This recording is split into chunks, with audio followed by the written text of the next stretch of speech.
웰컴 백! 오늘은 수능 특강이 아니라 조금 특별한 수업을 진행을 하려고 합니다. 여러분들 조금 있으면 2019년 4월달 모의고사를 보게 되죠. 오늘이 D-24일인데 오늘은 2019년 4월달 모의고사 1등급 맞기 프로젝트 그 첫 번째 시간입니다.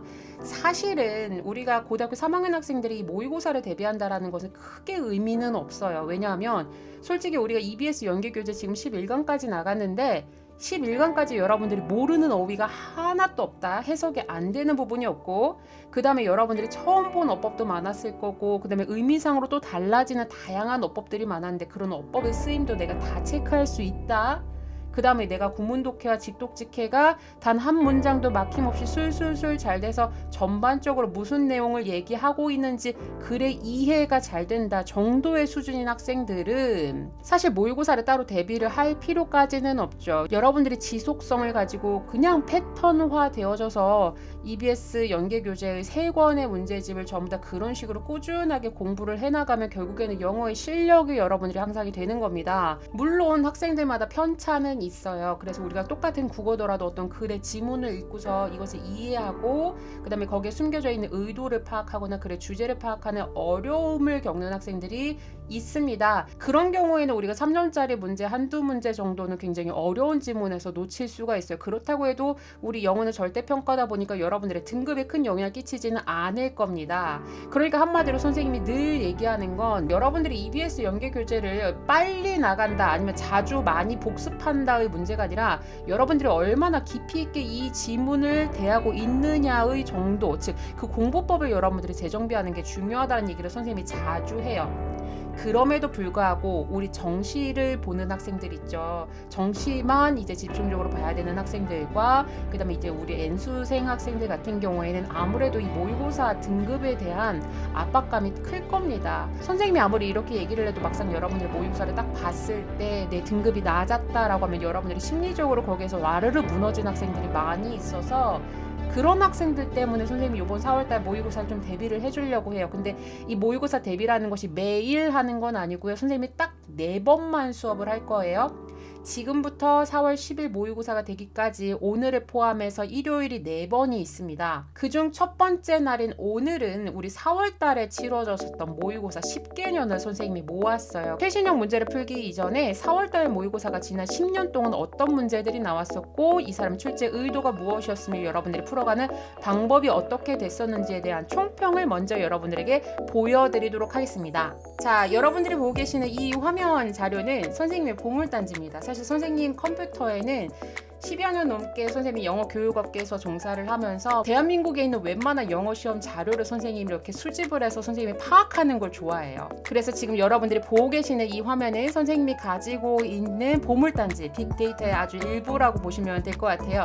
4월달 모의고사는 일단 경기도 교육청에서 주관을 합니다. 그래서 이 자료는 경기도 교육청에서 주관을 했었던 4월달 모의고사 10개년의 어법을 선생님이 모아서 출제 의도를 파악을 했었는데요. 오지선다형이나 아니면 ABC 이런 것을 전부 다 합해서 우리 학생 여러분들이 어법적으로 복습을 했어야 됐던 부분은 한 63개 정도. 그러니까 63개의 문제를 이제 풀면은 여러분들이 출제 의도와 문제 푸는 방향이 얼추 보이게 되는데요. 요 아래를 보시면 사실 출제 의도가 다양하진 않습니다. 본동사와 준동사랑 관련된 문제, 자 그다음에 형용사 부사 문제, 그다음에 관계사 접속사 전치사 문제, 대명사 문제, 크게 요렇게 4가지로 여러분들이 나뉜다라고 보시면 되겠습니다. 특이한 점은 병렬하고 도치 문제가 단 한 번도 출제가 된 적이 없었어요. 그러면 이번에는 당연히 병렬하고 도치가 안 나오겠구나 라고 생각을 하시면 또 안 됩니다. 왜냐면 2016년, 17년, 18년 지난 3년 동안 수능에서 가장 어려웠던 부분이 병렬 또는 도치 문제가 가장 어려웠었거든요. 선생님의 요지는 자 우리가 대학교를 가기 위해서 어법 한 문제를 반드시 맞아줘야 됩니다. 근데 우리 학생 여러분들이 한 문제밖에 안 된다고 해서 어법 문제에 대해서 굉장히 소극적으로 대한 학생들이 많아요. 감으로 푼다, 어쩔 때는 맞고 어쩔 때는 틀려서 운에 맡긴다. 자 이러면 당연히 안 되겠죠. 우리 수능을 준비하는 학생들 같은 경우는 기출문제에 어떤 내용들이 나왔었는지를 정확하게 파악을 하고 내가 부족한 부분을 채워가는 것이 먼저라는 생각이 들었기 때문에 이 자료를 여러분들에게 공개를 하게 됐습니다. 자 그럼 지금부터 출제 의도별대로 지난 10년 동안 4월달 모의고사 어법 문제가 어떤 형태로 이루어졌었는지를 먼저 설명을 한 다음에 그 다음에 최신 문제 문제를 풀어드리도록 하겠습니다. 선생님이 이 본동사, 준동사 문제를 먼저 보여주는 이유가 있습니다. 왜냐하면 이 문제가 빈도수가 가장 높았기 때문이죠. 그 중에서 우리 학생 여러분들이 반드시 기억하셔야 되는 것, 본동사의 유무 파악하기. 무슨 얘기냐? 예전에는 ing 밑줄 쳐져 있었으면 무조건 능동이냐 수동이냐, 즉 ing냐 pp냐를 물어보는 문제가 대표적이었었죠. 그러다가 정확하게 2010년 수능에서 처음으로 ing 자리가 본동사여야 된다 라는 문제가 출제됐습니다. 그로 인하여 4월달 모의고사만 봐도 2011년부터 11년, 12년, 13년, 15년, 16년, 17년 거의 매년마다 4월달 모의고사에서도 본동사 유무를 물어보는 문제가 나왔었죠. 여러분들이 얼추 보기에도 ing와 본동사를 물어보는 문제가 압도적으로 많이 있었습니다. 더불어서 이 2014년은 왜 빠졌느냐를 봤더니 이 2014년 같은 경우에도 여러분들 그렇게 생각할 수가 있어요. 비겐 자리에 밑줄이 쳐져 있었는데 비겐 앞에 콤마가 있었습니다. 즉 어떤 학생들 같은 경우는 콤마 뒤에 동사 ing라는 분사가 익숙한 학생들이 많이 있어요. 그래서 얘를 분사 구문으로 여러분들이 착각하고서 답을 고를 수 있었던 문제. 그러다 보니까 선생님이 얘는 결국에 중간에 콤마 삽입절을 지워서 미겐이란 본동사가 됐고 얘를 시제로 묶기는 했습니다만 결국에는 얘도 본동사 유무를 먼저 파악한 다음에 풀었어야 됐던 문제였고요. 2018년 같은 경우에는 우리가 수일치 문제로 해서 이스 자리에 밑줄이 쳐져 있었는데 얘도 사실 이 앞에 콤마가 있었어요, 여러분들. 그래서 어떤 학생들은 이 자리가 빙이 될 수도 있다라고 착각을 할 수 있게끔 만들었다라는 거죠. 결국에는 본동사 유무를 파악한 다음에 풀었어야 됐었던 문제들이다 보니까 사실상 본동사 유무 확인하기는 10년 내내 나왔다라고 해도 무관한 부분이 됩니다. 한마디로 본동사 유무 확인하기는 4월달 모의고사 기준으로 봤을 땐 10년 내내 나왔다라고 해도 무관한 부분이 되겠습니다. 본동사의 유무를 확인한다라는 것은 굉장히 절차가 간단합니다. 여러분들이 절끊기를 기억하시면 돼요. 그래서 절끊기라는 것은 주절과 종속절을 나눈다라는 것을 의미하는데 이거를 여러분들이 잘 못한다라고 했을 경우 주동, 접주동을 여러분들이 외우시면 됩니다. 그래서 주동 하고 문장 끊고 접주동 했을 때 하나의 문장 속에서 동사가 하나씩 들어가는지의 유무를 여러분들이 파악하시는 게 중요하다라고 말씀을 드리고요. 여기에서 이제 주의를 해야 되는 것은 2016년 같은 경우에는 처음이죠. ing에 밑줄 쳐져서 본동사 유무를 확인해라 라는 문제가 대부분이었었는데 처음으로 투부정사에 밑줄이 쳐져 있었는데 그 문장에 본동사가 없는 문제가 2016년에 나왔었습니다. 다음으로는 수일치가 되겠습니다. 이 수일치 같은 경우에는 여러분들이 간단하게 주어를 이제 찾아가시면 되겠죠. 연도를 파악을 했을 때 이 비겐 자리에 밑줄이 쳐져 있었던 2014년을 제외하고서 수일치도 항상 있었고요. 여러분들이 좀 눈여겨서 보실 필요가 있는 것이 2015년부터 2018년까지는 주어와 동사 간의 거리가 약간 있는 상태에서 동사 바로 앞에 전명구 또는 콤마에 삽입절이 들어가져 있었습니다. 한마디로 수식은 여러분들이 컴사로 지운 다음에 조금 더 문장을 간소화해서 문제를 풀으시는 게 중요하겠습니다. 자, 시제 같은 경우는 사실 4월달 모의고사뿐만 아니라 우리가 시제 문제를 2010년 이후로는 거의 잘 보지를 못했죠. 그렇다고 해서 여러분들이 시제를 무조건 손을 놓고 계시면 안 됩니다. 그래서 선생님이 지금은 단순하게 이제 4월달 모의고사 어법에 대한 총평만을 해드리기 때문에 나중에는 전반적인 영문법 문제 푸는 방법을 선생님이 영상을 따로 준비를 하도록 할게요. 다음으로 특이한 부분은 본동사에서는 능동수동을 물어보는 문제가 나오지를 않았고요. 전부 다 준동사와 관련된, 즉 분사나 분사, 구문이랑 관련된 부분에서 우리가 능동수동을 체크해야 되는 문제가 나왔었습니다. 2015년과 2016년을 제외하고서 능동수동 문제도 다 나왔었어요. 능동수동 푸는 방법에 대해서는 여러분들 다 잘 알고 계시죠? 근데 어렵게 생각하는 학생들이 있어서 선생님이 좀 간략하게 설명하자면 이 능동수동 문제는 본동사 자리건 아니면 분사 자리건 아니면 분사 구문이건 투부정사건 결국에 푸는 방법은 다 같아요. 어떻게 푸는 거냐면 첫 번째, 여러분들이 자동사인지 타동사인지를 따지셔야 됩니다. 왜냐하면 자동사는 뒤에서 앞으로 뺄 만한 목적어가 원래 없었으므로 수동 불가다라는 걸 기억을 하시면 아, 얘는 자동사네? 그럼 능동이야 라고 여러분들이 체크를 하시면 되고요. 자, 타동사는 여러분들이 뒤에서 뭐의 유무를 봐야 된다? 그렇죠. 목적어라는 명사의 유무를 여러분들이 체크해야 됩니다. 자, 그래서 만에 하나 뒤에 목적어란 명사가 있으면 걔는 능동인데 없으면 수동이다. 주의하셔야 되는 동사 세 가지를 알려드립니다. 첫 번째, 사형식 동사는 뒤에 명사가 몇 개 온다? 명사 2개 온다를 여러분들이 체크를 해야 되고요. 그 다음에 이제 오형식 동사 같은 경우에도 마찬가지예요. 예를 들어서 call, name, elect, 그리고 consider도 나오기는 하는데 자주 나오지는 않죠. 가장 대표적인 아이들이 call, name, elect 정도가 이제 가장 대표적인데 얘네들의 특징은 뭐냐면 목적 보호 자리에 명사가 옵니다. 자, 이것은 무슨 얘기냐? 뒤에 목적어도 명사야. 목적 보호도 명사야. 한마디로 이 동사들은 뒤에 명사가 몇 개 온다. 그렇죠. 얘네들도 명사가 2개 온다를 여러분들이 체크를 하셔야 되고요. 그 다음에 이제 시험에 자주 나온 아이들이 이제 감정 동사가 되겠습니다. 그래서 이 감정 동사와 관련된 부분이 2016년에 나와서 선생님이 이따가 문제 풀이해서 직접 이 부분은 다시 한 번 더 언급을 하도록 할게요. 자, 그 다음에 준동사의 쓰임이 사실은 우리 학생들이 가장 어렵게 느낄 수 있는 부분입니다. 왜냐하면 얘네들은 한마디로 뭐라고 볼 수 있다? 얘네들은 우리가 암기라고 여러분들이 보실 수 있는 부분입니다. 즉 2018년 같은 경우 뭐가 나왔어요? have no choice but to 부정사가 나왔습니다. 뜻으로는 무슨 뜻이에요?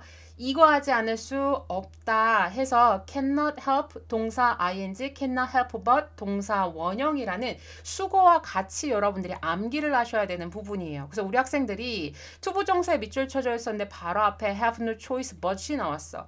이거를 만약에 암기를 하지 않았다면 학생들이 틀릴 가능성이 높았겠죠? 자, 그 다음에 두 번째는 이거는 이제 예전 문제이기는 합니다. 여러분들이 명사랑 동명사를 구별할 줄 아는 학생들이 우리 많이 있지는 않아요. 왜냐면 학교에서 주로 다루는 부분은 아니기 때문에. 그런데 이건 다소 옛날 문제긴 하지만 아까 말씀드렸다시피 우리가 수능을 보는 학생들이라면 적어도 10년치 정도는 풀고서 그 안에서 모르는 건 없어야 되는 게 상식 아닐까요? 자, 그래서 이런 생소한 어법은 옛날 거다 보니까 선생님이 이따가 한꺼번에 모아서 직접 문제 푸는 방법을 설명을 드리도록 할게요. 자, 그래서 여기까지가 본동사, 준동사와 관련된 어법 문제였다라고 보시면 되겠고요. 다음으로 이제 형용사, 부사 문제가 됩니다.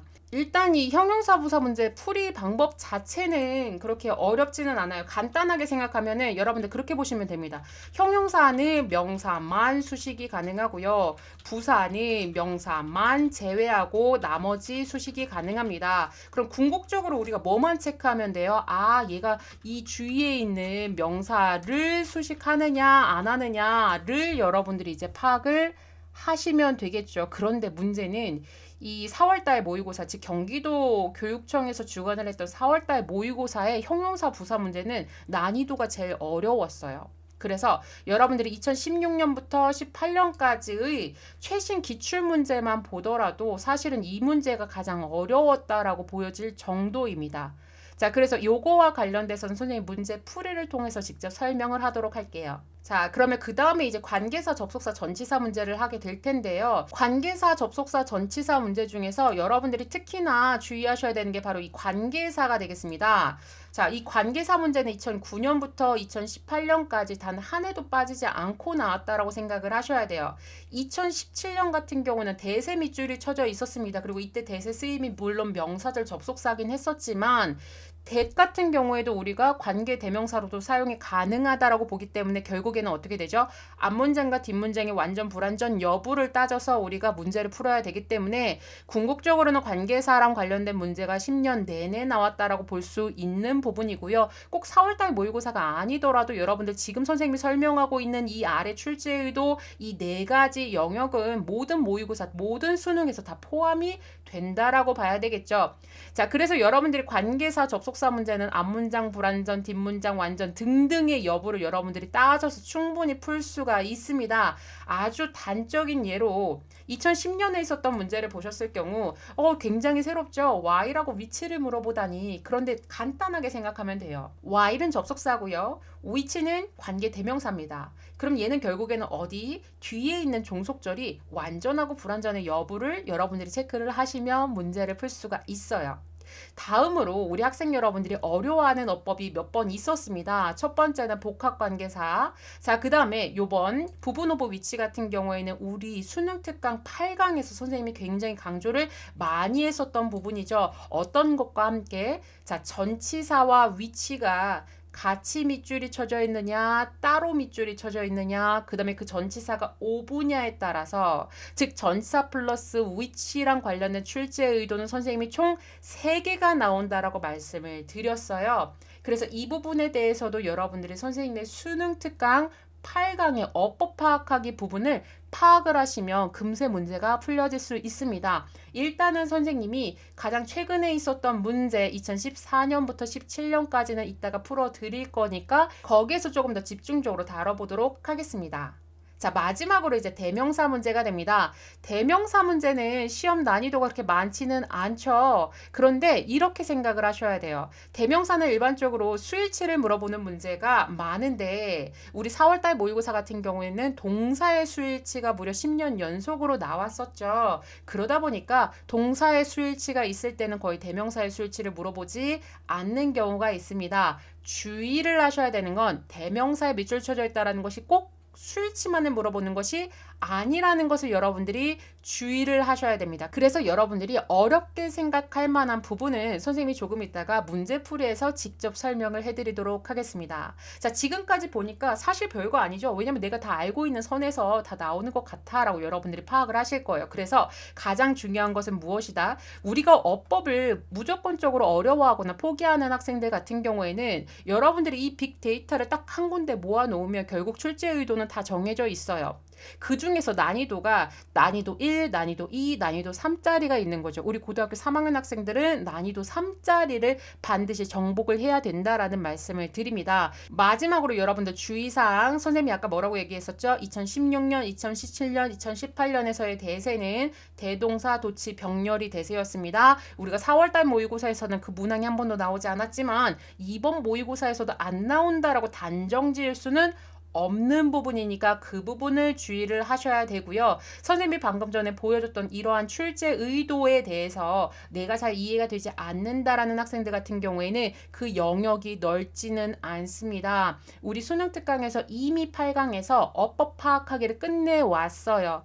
거기에서 이미 여러분들 난이도 3짜리까지 문제가 다 풀려져 있는 상황입니다. 내가 어법이 부족하다고 생각하는 학생들 같은 경우에는 선생님의 유튜브 채널에서 첫 번째 2019년 대수능, 즉 2018년 11월 달에 시행이 됐었던 대수능 어법을 어떻게 푸는지에 대한 영상을 하나를 만들었었고, 우리 수능특강 8강 같은 경우에도 문항이 8문제밖에 없어요. 선생님이 하루에 2문제씩 하다 보니까 영상으로는 4개밖에 되지를 않습니다. 내가 어법적으로 부족하다고 생각하는 학생들은 적어도 선생님의 그 어법 5초 커플이 영상을 통해서 정확하게 출제 의도를 예상하고 그 다음에 파악하고 그 다음에 단서를 찾아서 답을 찾아가는 과정을 여러분들이 보고 연습을 하시면 되겠습니다. 자, 그러면 최근에 있었던 문제를 먼저 풀어보도록 하겠습니다. 2018년 같은 경우에는 우리가 시간을 재고 나서 마지막 주에 문제를 풀 거예요. 그래서 선생님은 오늘 2017, 16, 그리고 15년도 문제를 여러분들하고 같이 풀어보도록 하겠습니다. 다시 한 번 더 선생님 말씀을 드리는데 이 영상을 여러분들이 그냥 보기보다는 선생님 블로그에 가서 먼저 10개년 어법을 풀어본 다음에 그 다음에 꼭 이 영상을 시청하시길 바랍니다. 자, 그러면 2015년 문제 먼저 선생님이 같이 풀어보도록 할게요. 자, 2015년 같은 경우에는 난이도가 그렇게 어렵지는 않았어요. 특히나 우리가 오지선다형이 아니라 이렇게 A, B, C 해서 둘 중에 하나를 고르라는 것은 여러분들이 한눈에 이 사람의 출제 의도가 포착이 가능합니다. 자, 그래서 A번 같은 경우에는 was와 were의 밑줄이 쳐져 있었으니까 이 사람의 출제 의도는 빠르게 주어를 찾아서 수일치를 시켜줘라 가 이 사람의 출제 의도가 되겠죠. 자, 여기에서는 선생님이 앞서서 이야기한 것처럼 수식이 되어진 부분을 전부 다 삭제를 해서 최소화하는 게 좋아요. 가장 먼저 자, 전명구, 그 다음에 또 전명구. 자, 그래서 여기까지 다 삭제를 하고 났더니 the entire universe라는 이제 주어가 나왔습니다. 그러면 여러분들은 빠르게 여기에서는 단수 동사가 되어줘야 되는구나 라고 해서 사실은 얘는 뭐 5초도 안 되게 사실은 답을 금세 풀을 수 있었던 문제였죠. 자, 그 다음 B번 같은 경우에는 선생님의 영상을 이제 본 학생들은 알 수 있을 거예요. 자, 대타고 와 둘 중에 하나 고르라고 했으면 우리가 집중해야 되는 아이는 대시다 와시다? 그렇죠. 바로 이 what에다가 여러분들이 집중을 해서 문제를 풀으시면 되겠습니다. 왜냐하면 that은 사실 자 명사절 접속사도 가능하고 동격 접속사도 가능하고 얘는 관계대명사도 가능하고 또 모두 돼요. 부사절 접속사도 가능하고 특수구문도 있고 그러다 보니까 that의 특징을 살피는 것보다 what은 굉장히 간결합니다. 여러분들이 어떻게 하면 돼요? 앞문장을 보고 뒷문장을 봐서 앞문장과 뒷문장이 둘 다 어떻게 되면 된다? 불완전하면 된다라는 걸 여러분들이 유의를 하시면 되겠습니다. 그래서 바로 앞으로 갔더니 see 무엇을 보다라는 VT로 끝났죠. 한마디로 이 VT 타동사에 대한 목적어가 없으므로 앞문장은 불완전하다라고 체크를 할 수가 있고요. 뒷문장도 마찬가지 뒷문장도 C로 끝났네요. 마찬가지로 목적어가 없으므로 뒷문장도 불완전하다. 그래서 여러분들이 앞문장 불완전 뒷문장 불완전 여기서는 당연히 관계대명사 what밖에 올 수 없는 자리다라는 걸 여러분들이 알 수 있을 겁니다. 자, 그 다음에 이제 C번으로 한번 가보도록 할게요. 자, C번 같은 경우는 여러분들이 그렇게 보셔야 됩니다. 왼쪽에 있는 것과 오른쪽에 있는 것의 차이는 왼쪽에 있는 것은 본동사가 되는 거고요. 자, 그리고 오른쪽 같은 경우에는 ing가 왔습니다. 즉 한마디로 무슨 얘기냐면 이 문제는 본동사와 그 다음에 준동사의 문제로 우리가 따질 수가 있겠죠. 그래서 선생님이 이전에 이제 얘기를 했었던 부분이 어떤 부분이었었다? 아, 본동사의 유무를 우리가 빨리 찾아야 된다. 즉 본동사가 한 문장에 하나가 있는지를 체크하라가 이 사람의 출제 의도가 되겠습니다. 자, 그래서 만에 하나 이 자리가 주어라면 그 다음에 동사가 있을 것이다 했더니 이제 바로 포착이 가능하죠. 자, 일단 부사는 수식어구예요. 그래서 수식 지워버리고요. 전명구 또 지워버렸더니 그 다음에 보이는 동사가 is라는 거죠. 아, 그래서 여러분들은 여기가 주어 자리 그래서 이제 동명사를 주어로 취했기 때문에 여기에 단수 동사가 왔구나라는 걸 더블 체킹할 수 있겠습니다. 사실은 이렇게만 나오면 얼마나 좋을까요? 그렇죠. 그래서 2015년 어법 같은 경우에는 어법 난이도가 그렇게 어렵지 않았었던 문제였습니다. 자, 여러분들도 당연히 2015년 문제는 다 맞았으리라 생각이 들고요. 자, 그러면 2016년 문제를 한번 같이 가보도록 할게요. 자, 다음으로는 2016년 어법 문제가 되겠습니다. 난이도가 상당히 있었어요. 그러니까 여러분들이 기존에 알고 있었던 대충 어떤 특정한 단어를 가지고 딱딱딱딱 답을 찾아가서는 틀릴 수 있는 가능성이 매우 높은 문제였습니다. 일단 첫 번째는요, 여러분들 파서블에 밑줄 쳐져 있으면 이 사람의 출제 의도는 뭐가 되나요? 그렇죠. 이 사람의 출제 의도는 자, 얘가 수식해주는 아이로서 이 자리에는 형용사가 들어갈 수도 있고 부사가 들어갈 수도 있다. 이렇게 이제 여러분들이 유추를 할 수가 있습니다. 그러면 우리가 조금 더 깊이 들어가서 형용사는 누구를 꾸며준다? 그렇죠. 형용사는 명사만 꾸며준다고 외우시라고 분명히 말씀을 드렸습니다. 자, 그러면 부사는 누구를 꾸며준다? 명사만 빼고 전부다. 그쵸? 나머지를 다 수식해줄 수 있다라고 해서 일반적으로는 우리가 형용사 부사 문제 8, 90%는 다 무엇과 관련된 내용이 나면 얘는 보통 이형식 동사와 또는 오형식 동사를 빨리 찾아서 뒤에 보호 자리인가 아닌가를 물어보는 게 대부분이에요. 자, 그런데 이 문제 같은 경우에는 여러분들 난이도가 조금 있었습니다. 일단 첫 번째, 말 그대로 보호 자리인지 아닌지를 체크하러 우리가 동사를 먼저 찾아갈 텐데요. 자, 여기 앞에를 보면 어떻게 되어져 있죠? 전명구 있고요. 그 다음에 전명구 있고요. 여러분들 눈에 뭐가 보이셔야 되냐면 sort라는 이제 동사가 보이셔야 되는 겁니다. 자, 그렇게 했을 때 한눈에 봐도 sort는 이형식과 오형식에서 우리가 공부를 했었던 적, 즉 외운 적이 없었던 동사가 되는 거죠. 그래서 학생들이 이 자리는 그러면은 보호가 아니니까, 즉 형용사가 아니니까 답은 부사인가? 하고서는 이제 2번, 3번, 4번, 5번을 이제 풀었다가 답이 안 보이는 거예요. 그래서 이때 당시에 1번을 찍은 학생들이 굉장히 많았습니다. 그런데 선생님이 여러분들에게 여기에서 주고 싶은 메시지는 뭐냐면 우리가 이렇게 단편적으로 딱딱 집어가는 것, 그것은 고등학교 2학년까지의 과정이에요. 여러분들은 뭐죠? 고등학교 2학년 때는 솔직히 모의고사니까 내가 못 봐도 다음번에 잘 보면 되잖아. 근데 수능 같은 경우는 어떻게 해요? 이번에 시험 끝나면 완전히 끝나는 거야. 그래서 여러분들이 대학교를 가기 전에 딱 하나 보는 어법 문제인데 그렇게 형식적으로 대충 딱딱딱딱 찝는 아닌 거죠. 최종적으로는 뭐가 필요하다? 결국에는 우리가 마지막 검토라는 것을 해봐야 됩니다. 검토라는 것은 어렵지는 않아요. 자, 어법 문제지만 마지막 검토는 해석을 하면 됩니다. 즉 우리가 예를 들어서 여러분들 뭐 make나 find는 아주 대표적인 오형식 동사라서 보어 문제 많이 나오긴 했었지만 그냥 단순히 내가 무엇을 만들었어, 되게 힘들게 만들었어 라고 했을 경우에는 이 make가 삼형식으로도 사용이 가능해요. 그러다 보니까 우리가 고등학교 3학년 때는 무조건적으로 어떤 단어를 가지고 딱딱 찝는 것이 아니라 일단 단서를 찾긴 찾았으나 내가 찾은 단서가 맞았는지 반드시 해석적으로 여러분들이 더블 체킹을 하셔라 라는 말씀을 드립니다. 그래서 한마디로 무슨 얘기냐면 더블 체킹은 굉장히 쉬워요. 문장을 통째로 해석하라는 것이 아니라 파서블을 sort랑 같이 연결을 시켜보고 그 다음에 파서블을 명사랑 같이 연결을 시켜보는 겁니다. 그래서 어느 것이 해석이 더 자연스러운 것인가를 여러분들이 마지막으로 점검을 하시면 됩니다. 내가 이 자리가 부사라고 했다라는 것 자체가 얘가 누구를 꾸며준다라는 걸 의미해요? 얘가 sort를 꾸며준다라는 것을 의미하죠. 자, sort는 여러분들이 엑셀을 하면서 많이 배웠던 또는 많이 들었던 단어일 겁니다. 무엇을 나누다, 구별하다라는 뜻을 가지고 있죠. 그런데 그 나누고 구별하는 행위 자체가 가능하게 나누다라는 게 그게 말이 되나요?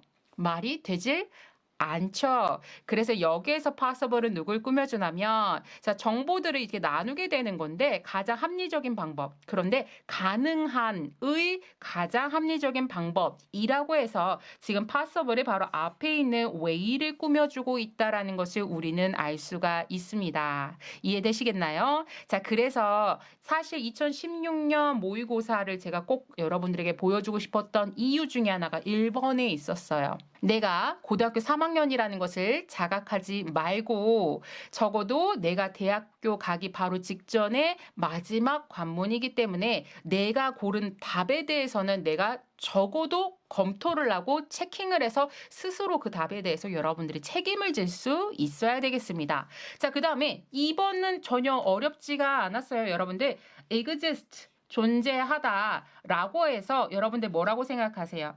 그렇죠. 얘는 그냥 동사 자리를 물어보는구나 라고 여러분들이 확인할 수 있겠습니다. 자, 빠르게 가서 일단 동사 자리 같은 경우에는 수일치도 체크를 해야 되고요. 맞죠? 그 다음에 시제도 체크해야 되고 체크할 게 많습니다. 바로 앞에 전명구가 있어서 지웠어요. 그리고 나서 weakness라는 이제 주어가 나왔습니다. 뒤에 복수가 나온 것도 여러분들 더블 체킹하셔서 여기서는 본동사가 맞았다라고 보여지고요. 뒤로 본동사가 전혀 없었습니다. 자, 그 다음에 3번 같은 경우에는 지금 어디에 밑줄이 쳐져 있어요? 그렇죠. 여기 지금 ing에 밑줄이 쳐져 있습니다. ing에 밑줄이 쳐져 있으면 선생님이 이 사람 출제 의도는 몇 개가 된다?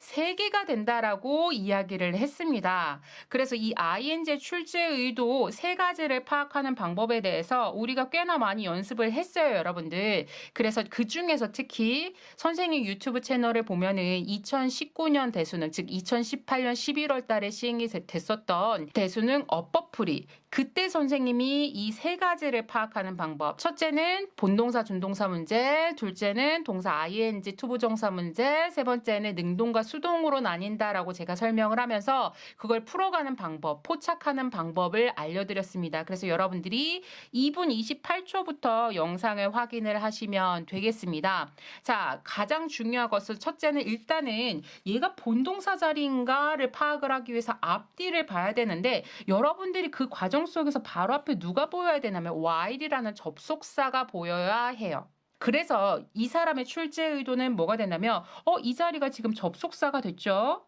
자, 그럼 여러분들 생각해 보세요.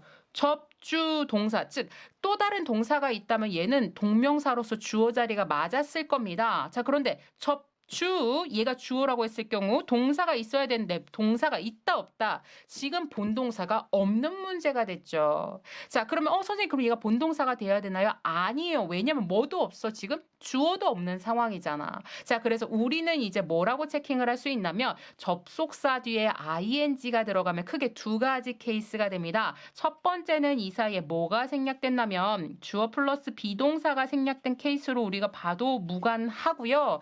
두 번째는 또 어떤 케이스로 봐도 되냐면 얘가 분사 구문이라고 체킹을 하셔도 됩니다. 선생님 분사 구문은 접속사 생략인데요. 그런데 경우에 따라서 이 접속사를 의미적으로 살려두는 경우도 있죠. 그래서 여러분들이 주어 플러스 비동사 생략이냐 분사 구문이냐를 따지기보다 일단 ing 밑줄이 쳐져 있고 접속사가 있어. 그러면 첫 번째는 뭐가 된다? 접주 동사를 찾으면 이 사람의 출제 의도는 동명사 자리를 물어보는 거가 되겠고요. 자, 두 번째는 뭐다? 접주 동사를 찾는데 동사가 없다. 그런데 접속사가 포함이 되어져 있네. 이 사람의 출제 의도는 이거를 아느냐가 이 사람의 출제 의도. 결국에는 이 ing의 쓰임은 여기서 동명사가 아니라 분사가 되게 되는 겁니다. 그러면 분사 같은 경우에는 다시 한 번 더 우리가 뒤에를 체킹해야겠죠. 자, 분사는 우리가 뭐를 체킹해야 돼요? 그렇죠. 능동과 수동을 여러분들이 마지막으로 체킹을 해주셔야겠습니다. 즉 뒤에서 뭐를 찾아야 돼요? 목적어라는 명사가 있으므로 얘는 능동이 맞았어 하고 넘어가시면 되겠습니다. 선생님이 while 뒤에 동사 ing 오는 얘기는 우리 수능 특강에서 한 3번 정도는 얘기를 한 것 같아요. 왜냐하면 during이란 전치사가 매우 특수해서 뭐라고 했었죠? 동명사를 목적으로 취할 수 없다라는 얘기를 거의 1강인가 2강쯤부터 계속 해왔던 것 같아요. 그래서 아마 여러분들이 그 얘기만 들었어도 충분히 파악할 수 있었던 문제가 되겠습니다. 자, 그리고 짜자잔 드디어 4번 문제. 자, 이거 여러분들 기억나시나요? 전치사하고 관계대명사가 같이 밑줄이 쳐져 있죠. 그래서 이거에 대해서 선생님이 엄청 많이 강조를 했었어. 어디에서? 자, 우리 8강, 수능 특강 8강 같은 경우에는 어법 파악하기 문제입니다. 그래서 이 어법 파악하기 문제에서 선생님이 굉장히 심도 있게 다뤘던 부분이에요.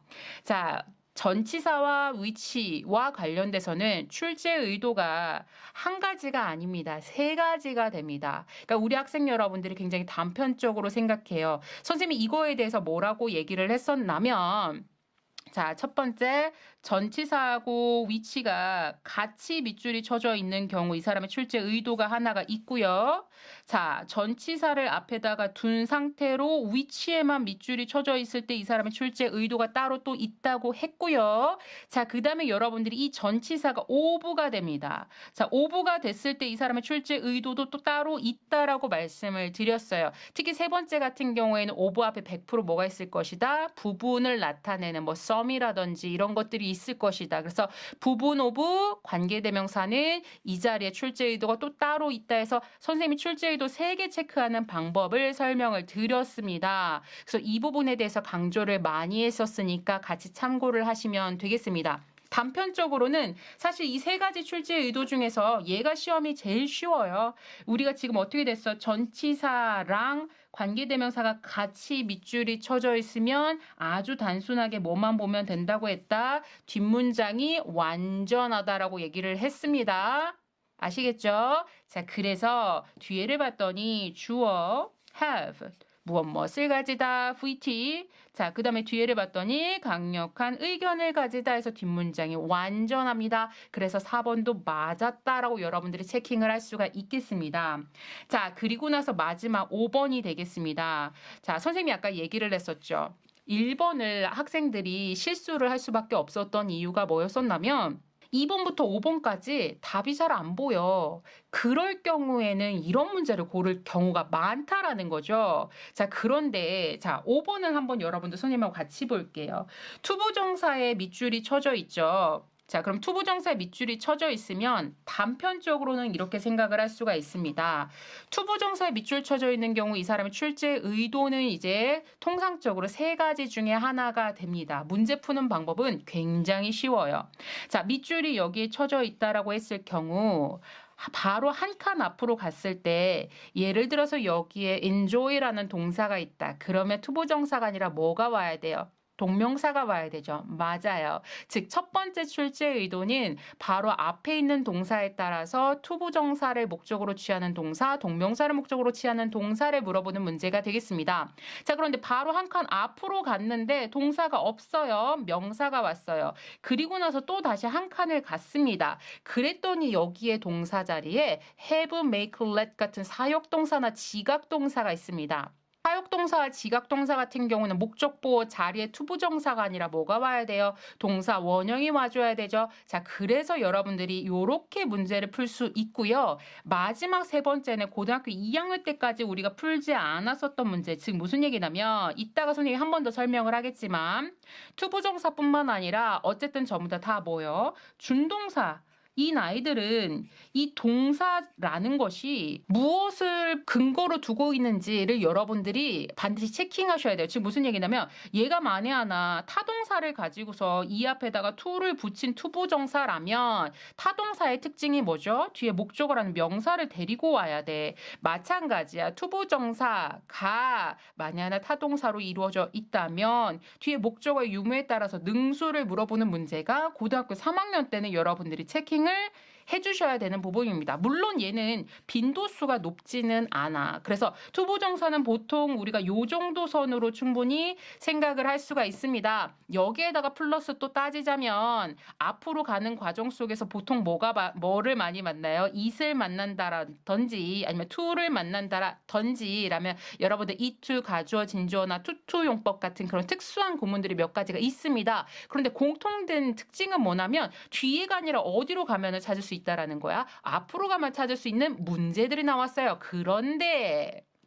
자, 2016년 어법이 어려웠었던 이유. 일단 앞으로 갈 겁니다, 선생님이. 자, 그래서 앞으로 한 칸 갔어요. 특정한 뷰포인트. 자, 일단 형용사는 필요 없는 거니까 뷰포인트라는 여러분들 명사를 찾았어.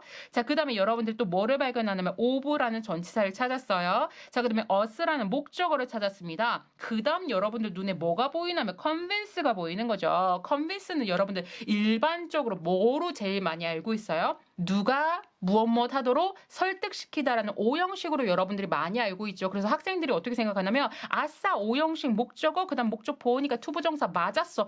답이 안 보이네. 아 그럼 역시나 이거 해석이 역시 어색했었어. 그러면 답은 1번. 역시나 얘는 보어 자리가 아니니까 얘는 부사야 1번. 이런 학생들이 너무나 많았다고. 그런데 주의해야 되는 건 여러분들이 간과한 게 자, 요 오프가 이제 왜 있었는지를 학생들이 파악을 못한 거죠.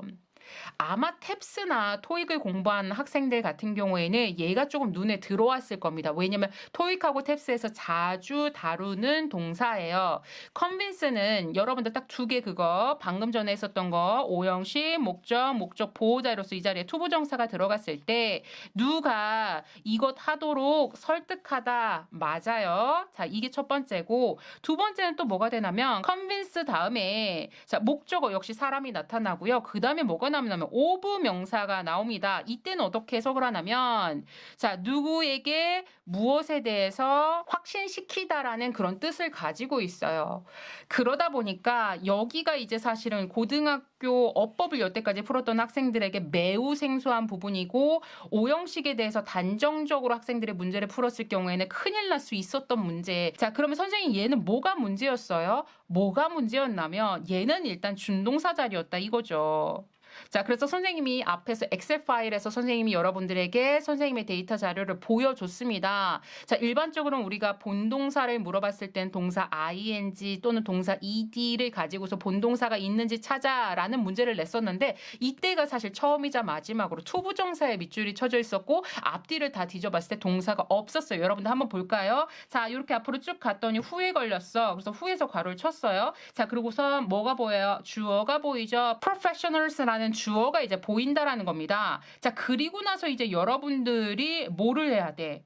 그렇죠. 동사를 이제 찾아가 줘야 되는데 뒤에 본동사가 있었다 없었다? 본동사가 없었던 문제. 그래서 얘는 너무나 허무하게도 주어 다음에 본동사를 물어보는 게 이 사람의 출제 의도가 되겠습니다. 자, 그래서 답은 5번이었었던 상당히 어려운 문제였었죠. 사실은 우리가 알고 있는 상식선에서 문제를 냈었지만 결국에는 뭐냐면 고등학교 3학년에서는 어법을 단편적으로 풀다기보다는 너가 알고 있는 있는 어법적 그 상식을 다 동원을 해서 마지막 검토를 해보거라. 네가 얘가 부사라고 생각을 했다면 적어도 이 부사가 수식해주는 I와 연결해서 해석은 해봤니? 라는 질문과 더불어서 마지막에 convince 같은 경우에도 이 자리가 목적 보호라고 하더라도 어쨌든 이 자리가 준동사인데 너 그 전에 본동사 체킹은 안 했니? 라는 게 이 사람의 출제 의도입니다. 아직까지는 고맙게 이때를 제외하고서 투부정사 자리에 본동사인지 준동사인지를 물어보는 문제는 안 나왔어요. 하지만 우리는 어떻게 생각해야 돼? 다각도로 어법을 좀 챙겨볼 필요가 있다라는 말씀을 드립니다. 자, 그러면 마지막으로 2017년 문제, 그 다음에 이제 여러분들에게 생소했었던 옛날 어법을 몇 가지 같이 보도록 할게요. 첫 번째는 대세 밑줄이 쳐져 있었습니다. 이 사람의 출제의 의도를 파악하기 위해서 빠르게 앞에와 뒤에가 완전한지 불완전한지 등등을 따져야 되겠습니다. 자, 그래서 앞에 지우고 났더니 뭐에 걸렸냐면 calculate라는 이제 동사, 타동사에 걸렸어요. 무엇을 계산하다 타동사가 되겠죠. 자, 그러면 뒷문장이 어떻게 돼야 된다? 아, 여기서는 명사절 자리가 되는구나. 그럼 명사절로서 쓰이는 대승 우리가 뭐라고 부르죠? 명사절 접속사라고 부릅니다. 그럼 우리는 빠르게 뭐 해야 돼? 뒷문장이 완전한지를 봐야 되겠죠. 만에 하나 뒷문장이 불완전하다면 대시 아니라 아까 우리 같이 했었던 what이 답이어야 되겠고요. 자, 그러면 이제 뒤에 주어를 이제 봤더니 주어가 이제 to가 나왔어. 그래서 약간 혼란스러웠을까? 우리는 일반적으로 to는 뒤로 빼서 가주어진 주어로 많이 쓰는데. 자, 그런데 여기서는 지금 여기까지가 주어가 되고요. 아까부터 계속 설명을 드리는데 가능한 여러분들이 문장을 최소화하시는 게 좋아요. 수식해주는 아이들 전부 다 그냥 컴사로 지우고 나서 간결하게 문제를 풀어가자고요. 자, 비용이 드는데 이만큼의 비용이 든대요. 뒷문장이 주어, 동사, 목적어 완전하기 때문에 1번은 맞았다라고 여러분들이 문제를 풀으시면 되겠습니다. 2번 같은 경우에는 developed라는 ed의 밑줄이 쳐져 있었어요. 그래서 우리 학생 여러분들이 무조건 ing냐 pp냐를 물어보기 전에 뭐부터 하라고 했었죠? 그렇죠. 일단은 정확하게 본동사의 유무를 체크를 하기로 했었습니다. 자, 그랬더니 바로 앞에 전치사 플러스 명사 나왔고요. 콤마 수식도 지워버릴 거고요. 그런 다음에 여러분들이 뭐가 보이냐면 시스템이 이제 주어가 되는 거고요. 그 다음에 전명구가 또 나와서 전명구를 다 지워버렸어요. 아주 간결하죠. 자, 그리고 그 뒤에 또 뭐가 나오나요? 전명구가 또 나옵니다. 그럼 결국엔 누구랑 누구밖에 안 남았어. 그렇죠. 시스템이라는 주어가 남았고 나머지 developed라는 무슨 자리가 된 거예요? 그렇죠. 여기에서도 이제 본동사 자리가 남은 문제가 됩니다. 학생들로 하여금 ing, pp를 유도한 문제라고 볼 수가 있겠습니다. 문제는 2017년에서 가장 어려웠던 부분이 바로 slow 자리예요. 선생님이 앞서서 빅데이터에서 여러분들에게 설명을 해줬었는데 사실 형용사 부사 문제가 원래는 그렇게 어렵게 풀리지는 않아요. 그런데 이상하게 경기도 교육청에서 주관하는 문제에서는 형용사 부사 문제가 제일 어려워. 그럼에도 불구하고 형용사 부사가 답인 적은 없었지만 어쨌든 어려웠어. 그래서 요번 문제도 상당히 어려웠다고 보여지는 문제. 그래서 학생들이 이 3번을 찍은 학생들이 굉장히 많았어요. 선생님이 앞에서 형용사 부사 문제를 간단하게 설명을 했었는데 자, 여러분들 요것 좀 보실까요? 이게 나름 굉장한 신유형 문제가 됩니다. 2017년 4월달 모의고사에서만 나온 것은 아니었어요. 무슨 얘기냐면 우리 학생 여러분들이 형용사 또는 부사 자리에 밑줄이 쳐져 있었을 때 바로 앞에 이렇게 콤마가 있는 경우를 여러분들이 기출문제에서 봤을 겁니다. 자, 이렇게 콤마가 앞에 있었을 경우에는 답은 무조건 형용사다 부사다라고 말을 할 수가 없어요. 자, 그래서 여기서 여러분들이 챙기셔야 되는 건 뭐가 되냐면 자, 충분히 답은 형용사가 될 수도 있고요. 부사가 될 수도 있습니다. 그런데 문제를 푸는 방법을 쌤이 미리 좀 알려주자면 자, 형용사인지 아닌지를 체킹하는 것보다 부사인지 아닌지를 체킹하는 게 훨씬 더 쉽습니다. 즉 무슨 얘기냐면 자, 만에 하나 이 자리에 부사가 됐다. 여기 앞에는 동일해요. 앞에는 주어 동사고요. 앞에 똑같이 주어 동사. 콤마 다음에 여기가 전부 다 종속절을 이루고 있는 겁니다. 여러분들이 얼추 보시기에도 접속사가 없어요. 그러니까 우리가 분사 구문으로 접근을 할 수 있는 문제들인데 자, 두 번째는 이렇게 생각할 수 있죠. 부사가 뒤에 있는 분사를 꾸며준다 라고 했을 경우에는 이 부사는 생략이 가능하다라고 여러분들이 볼 수가 있고요. 더불어서 뭐다? 얘가 수식해주는 애가 바로 뒤에 있으니까 요렇게 여러분들이 해석을 해보시면 금세 답이 풀립니다. 문제는 첫 번째 아인데요. 첫 번째 같은 경우는 여러분들이 이렇게 생각을 하셔야 돼요. 이 뒤에부터가 종속절을 나타내는데 형용사가 바로 왔다라고 했을 경우에는 자, 첫 번째 주격관대 플러스 비동사가 생략되면 비동사 뒤에 형용사 오죠. 두 번째 우리가 분사구문 중에서 빙으로 시작을 한다. 근데 이 빙은 또 생략이 가능합니다. 그런데 앞서서 얘기했듯이 비동사 뒤에는 부사가 아니라 형용사가 오게 되어져 있죠. 그래서 첫 번째 같은 케이스는 이 앞에 비동사가 생략이 됐구나 라고 해서 여러분들이 고를 수가 있는 겁니다. 선생님 그러면 1번이 답 아니에요? 아니라고. 어떻게 하라고? 2번인지 아닌지, 즉 이 부사가 뒤에 있는 분사를 수식해 줄 수 있는지를 해석적으로 여러분들이 답을 풀어보시면 충분히 가능한 부분입니다. 선생님이 길게 설명한 이유가 뭐냐면 일단 원리를 알아야 될 거 아니야. 원리를 알아야 왜 형용사가 왔는지를 알 거 아니야. 그래서 이번 같은 경우에도 마찬가지였었어요. 앞에 비가 생략이 됐었다고. 그래서 형용사가 맞았는데 문제는 부사도 올 수가 있어. 그러니까 우리 같은 경우에는 부사가 오려면 뒤에 있는 분사를 수식해 줄 수 있는지 아닌지 여부만 체킹하시면 되겠습니다. 그러면 요거 문제 한번 선생님하고 같이 가보도록 할게요. 자, 이 자리가 만에 하나 slowly라는 부사가 되려면 얘는 누구를 수식해준다고? 뒤에는 compare를 수식해준다고. 자, 그러면 compared가 여기 ed가 나왔다라는 것 자체가 얘는 뭐가 된다고 했어요? 선생님이 앞서서 얘기를 했었지만 앞에 콤마 있는 것을 보아하니 얘는 분사 구문으로 pp로 우리가 받아들여야 되는 부분입니다. 근데 여기에서 slow가 compare를 꾸며준다면 천천히 비교를 한다라는 건데 여러분들 생각해 보세요. 이게 국어적 감성으로 자꾸 해석하면 안 돼. 형용사 부사에서 비교를 하는 어떤 행위가 있는데 그거를 천천히 비교를 한다라는 게 이해가 가나요? 이해가 가지를 않죠. 자, 그래서 여기서는 여러분들에게 조금 더 이해를 할 수 있도록 선생님 앞에를 조금 더 보면은요. 앞에를 좀 보도록 할까요? 주어가 어디 있을까? The average speed가 됐어요. 자, 보트들의 평균 속도는 이고요. 그 다음에 동사가 was가 나왔습니다. 그리고 그 평균 속도가 어떻게 된대요? 3말 per hour가 된다라고 얘기를 하죠.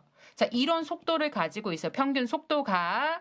그런데 여기다 선생님이 두 개를 써줄게요. and it.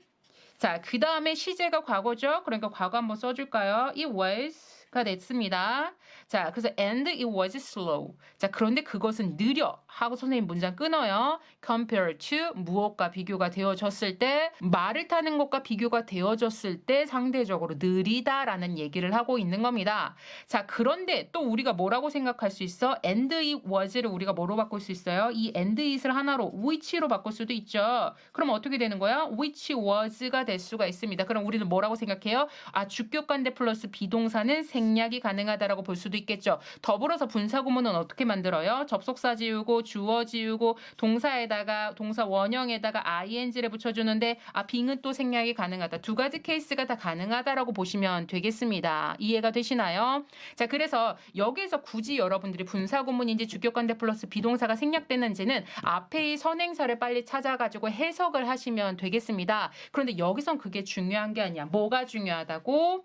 앞으로 우리가 형용사와 부사 문제를 풀었을 때 바로 앞에 콤마 있고 바로 뒤에 이렇게 분사가 있을 경우에는 충분히 두 개가 다 답이 될 수 있다. 형용사가 답인 이유, 형용사가 답이 될 수 있는 이유에 대해서는 원리를 알아야 풀 수 있어서 선생님이 길게 얘기를 했을 뿐 막상 문제를 푸는 것은 바로 뒤에 있는 분사와 수식을 해봐서 말이 어색한지 아닌지 가지고 여러분들이 판단할 수 있고요. 여기까지 여러분들이 불안한 학생들은 어떻게 해라? 주절이랑 같이 연결을 해서 그쵸? 해석을 해보시면 충분히 이해가 가능한 부분이 될 겁니다. 자, 그러면 4번 문제 같이 가보도록 할게요. 자, 4번 같은 경우에 여러분들 어디에 밑줄이 쳐져 있어요?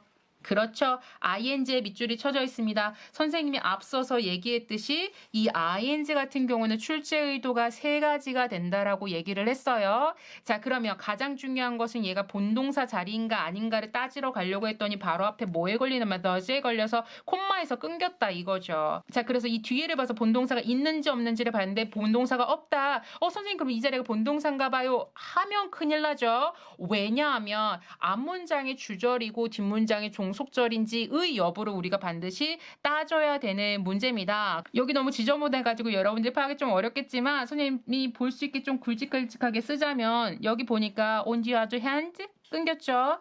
The service가 이제 주어예요. 자, 그리고 나서 동사 나왔네. was regular. 그 다음에 형용사 계속 나온 다음에 and가 나온 다음에 또 뭐가 나왔어요? allowed. 지금 동사가 두 개가 나온 겁니다. 자, 첫 번째 동사하고 두 번째 동사가 나온 거야. 즉, 앞문장에 뭐라고? 앞문장의 주절이다라고 여러분들이 파악을 하실 수가 있고요. 자, 그럼 뒷문장에 뭐가 된다? 종속절이 된다라고 파악을 하셔야 되겠습니다. 그럼 아까 그거랑 똑같은 문제죠. 우리 while 뒤에 ing 있었던 거랑 똑같은 문제라고 보시면 되고요. 참고로 does가 아직도 접속사라고 알고 있는 학생들이 너무나 많아서 does는 여러분들 부사입니다. 부사 없다라고 생각하시면 돼요. 자, 그러면 앞에가 주절이고 뒤에가 종속절인데 접주 동의돼야 되는데 접속사도 없고 동사도 없고 이 사람의 출제 의도는 분사 구문이구나. 더불어서 뭐 하자?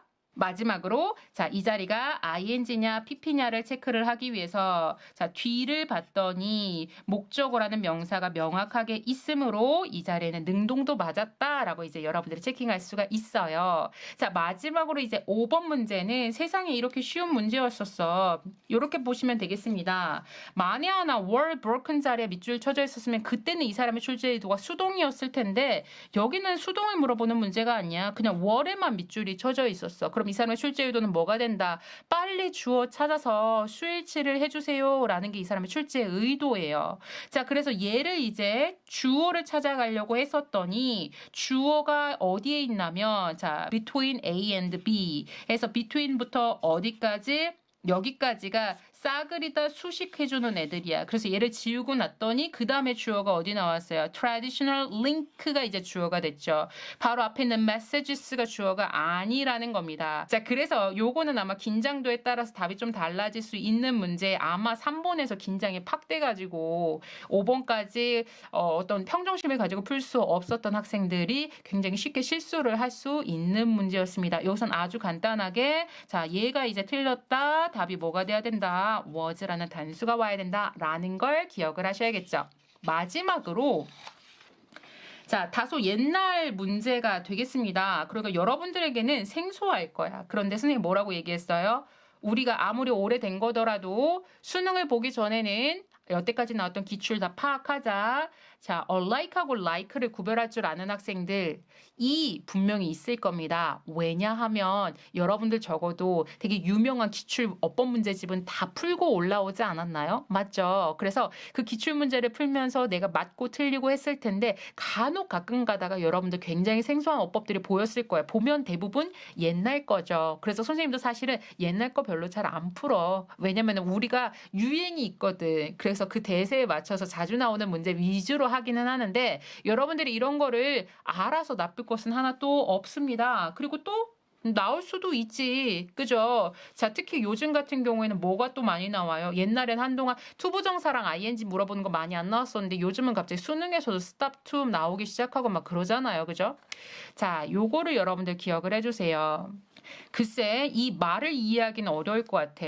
형용사의 역할이 자, 우리가 뭐 여러 가지 역할이 있다라고 하면서 한국어로 설명을 해주기보다 그냥 이렇게 생각하면 될 것 같아요. 예를 들어 pretty woman 하면 형용사가 뒤에 있는 명사를 이렇게 수식해주는 경우가 있고 자, 그 다음에 또는 어떤 경우가 있어요? 우리가 보호라는 것은 일반적으로 얘가 수식해주는 명사 가 어디에 있죠? 그렇죠. 얘가 만에 하나 주어를 수식해주면 주격보어, 목적어를 수식해주면 목적보어 이런 식으로 꼭 뒤에 있는 명사를 수식하지 않는 역할을 하기도 합니다. 이것을 바로 서술적 용법이라고 하는데 이것만 가능한 형용사가 있어요. 이 말을 조금 더 쉽게 이해하자면 무슨 얘기냐? 뒤에 명사가 올 수 없는 형용사가 있다라는 거야. 물론 종류는 많아요. 그런데 우리 대한민국 고등학교 영어 어법에서 시험에 나오는 아이들은 요 정도 수준이라고 여러분들이 보시면 됩니다. like, alive, asleep, awake까지. 그런데 공통점이 너무나 고맙게도 앞에 뭐가 있어? 어가 있어. 공통점. 이건 우연치 않게 그래서 암기하기가 참 편했었죠. 시험은 일반적으로 이 두 가지가 제일 많이 나왔어요. like냐, like냐. 자, alike는 동등한 같은이란 뜻이고요. like는 여기서 형용사가 아니죠. 원칙적으로 like는 좋아하다란 동사를 물어보는 건 아니야. 무엇과 같이라고 하는 전치사로 이제 사용이 되는 I입니다. 자, 두 번째는 alive. 그 다음에 얘는 live라고 읽지 않아요. 여기서 형용사 자리니까 live, living을 물어봅니다. 셋 다 살아있는이라고 해석을 하는데 뭐가 된다? 자, 얘 앞에 있는 아이들의 특징이 뭐가 된다? 뒤에 명사가 올 수 없어. 그럼 여러분들 생각해봐요. 이거 문제 푸는 방법은 어떻게 돼야 돼? 뒤에서 명사의 유무를 체킹하시면 되겠습니다. 그래서 이 문제는 어떻게 됐어? 뒤에를 봤더니 뒤에가 명사가 나와줬네요. 맞죠? 그래서 여기선 답이 like다라고 고를 수 있는 문제가 되고요. 자, 그 다음에 두 번째는 얘는 생소하지 않아. 생소하면 큰일 나요. 자, 그런데 이거 어디서 많이 봤죠? 어디서 봤더라? 가장 최근에 있었던 거. 우리 가장 최근에 지금 수능 특강 방금 전에 어디를 끝냈었냐면 11강 11 그리고 12 지문을 방금 전에 끝냈어요. 그래서 우리가 빈칸을 이제 막 끝냈거든요. 거기에서 선생님이 17분 5초쯤에 여러분들이 영상을 보시면 복합관계사를 푸는 방법을 알려드립니다. 자, 그래서 가장 대표적인 것이 일단은 whatever를 기준으로 해서요. 자, whatever를 기준으로 해서 얘와 what을 구별하는 방법을 선생님이 설명을 해주고요. 그 다음에 whatever과 however를 구별하는 방법을 선생님이 설명을 해줍니다. 거기에서 선생님이 뭐라고 얘기를 했었냐면 what과 whatever 둘 중에 하나를 고르라는 문제가 나오면 답은 무조건 뭐다? 선생님이 답은 무조건 whatever이 답이라고 했어. 그러니까 이거를 외우려고 하지 마요. 부디 제발 부탁하건대 원리를 알기 위해서 영상을 꼭 참고하시길 바랍니다.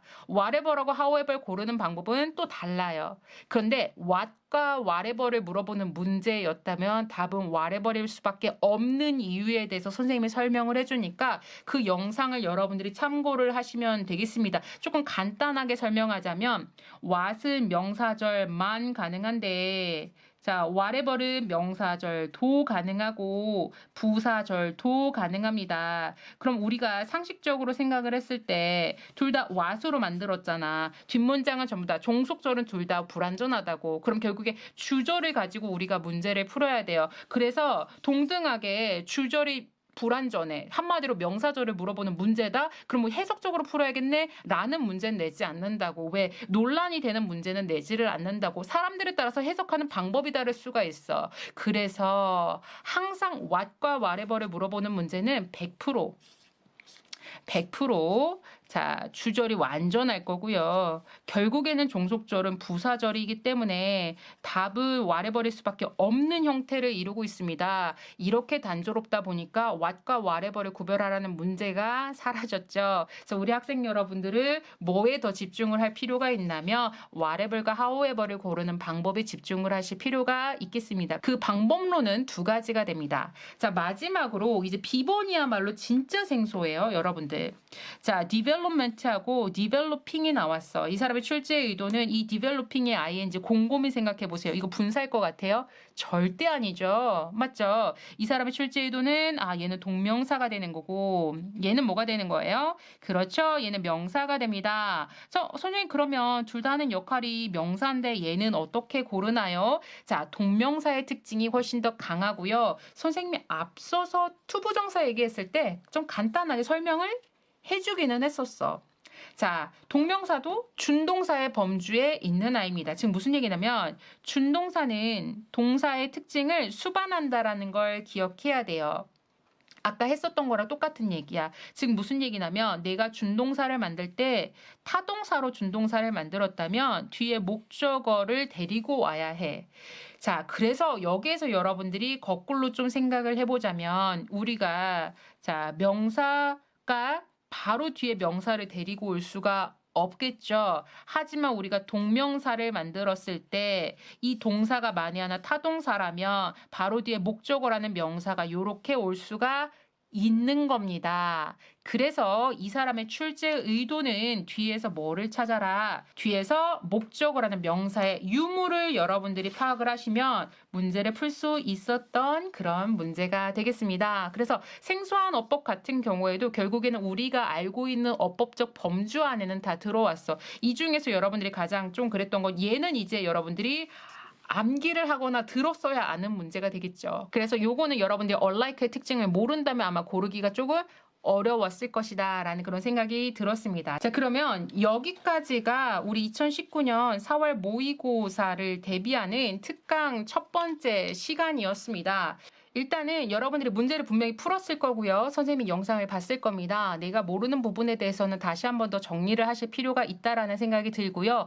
그 다음에 자, 내가 어법적으로 굉장히 좀 부족함을 느낀다라는 학생들 같은 경우에는 수능 특강 8강편이 뭐죠? 8강편이 바로 어법 파악하기예요. 맞죠? 자, 그래서 이 8강 같은 경우는 문제가 몇 문제? 8문제밖에 되지를 않아. 자, 그래서 이건 영상이 몇 개밖에 안 돼? 영상이 4개밖에 되지를 않아. 선생님이 이거에서 거의 모든 문제를 5초 컷으로 어떻게 풀 수 있는지 출제 의도를 예상하고 그 다음에 단서를 찾아가고 출제 의도가 정확하게 포착이 돼서 최종적으로 답을 찾아가기까지의 과정을 아주 상세하게 설명을 해놨어요. 그러니까 선생님은 그걸 되게 싫어하거든. ing 밑줄 쳐져 있다고 무조건 능동수동이라고 찍는 거 너무 싫어해요. 누군가 눈에는 단순히 이게 분사 구문이라고 보일 수도 있겠지만 보통은 그렇지 않잖아요. 그래서 우리 학생 여러분들이 반드시 어떤 밑줄 쳐져 있는 것만을 보고서 아, 여기에서 예상되는 출제 의도가 요렇게 3가지 정도가 나뉘고 그러면 이 중에서 내가 하나를 추려가는 과정이 어떻게 되어지는지 그 단서들이 무엇인지로 최종적으로 여러분들이 출제 의도로 포착해서 답을 찾아가는 과정을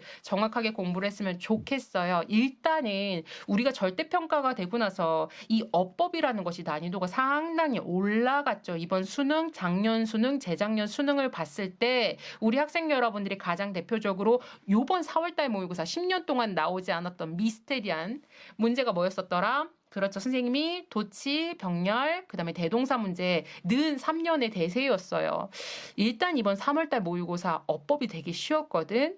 자, 근데 그거와는 이제 경기도 교육청에서 내는 문제는 별개가 되다 보니까 경기도 교육청에서 이 문제를 냈을 때 그 기준선을 만에 하나 저번 수능으로 봤다면 난이도는 어려울 것으로 예상이 됩니다. 그런데 결국에는 뭐야? 여러분들이 알고 있는 어법선을 정확하게 정리를 해야 되고 그거에 맞춰서 문제를 풀어가되 고등학교 3학년이면 최종적으로 적어도 검토는 한번 해보자 라는 말씀을 드립니다. 자, 그럼 오늘의 강의는 여기까지 하도록 하고요.